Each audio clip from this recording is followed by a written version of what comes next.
Grâce à ce tutoriel, vous saurez comment afficher, traiter et filtrer les variables des différentes couches à l'aide de la table attributaire. Cette fonction est idéale pour visualiser l'ensemble des données simultanément. D'abord, vous affichez la table attributaire à l'aide de la flèche au bas de l'écran. Et vous pouvez ensuite ajuster sa dimension. Lorsqu'ouvertes, les différents onglets correspondent aux couches opérationnelles de la carte. À noter, il faut absolument que les couches soient activées dans l'onglet Liste des couches pour pouvoir les traiter dans la table attributaire. Sachez également que le nombre d'entités affichées dans la table attributaire correspond au nombre d'entités visibles dans l'étendue de la carte. Vous actionnez cette fonction grâce au bouton « Filtrer selon l'étendue de la carte ». La table attributaire affiche également l'ensemble des attributs des couches, c'est-à-dire les variables qui ont servi à calculer les indices.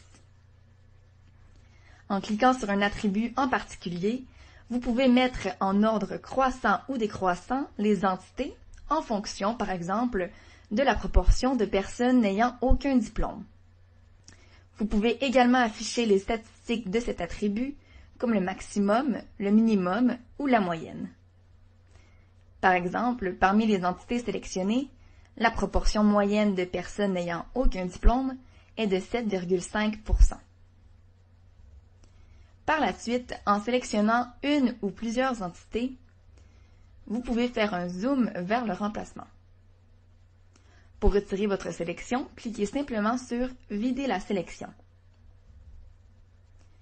Maintenant, si vous souhaitez filtrer les entités selon différents critères, comme retenir seulement les entités dont les logements loués représentent plus de 70% des logements, vous cliquez sur le bouton « Options » puis « Filtrer ».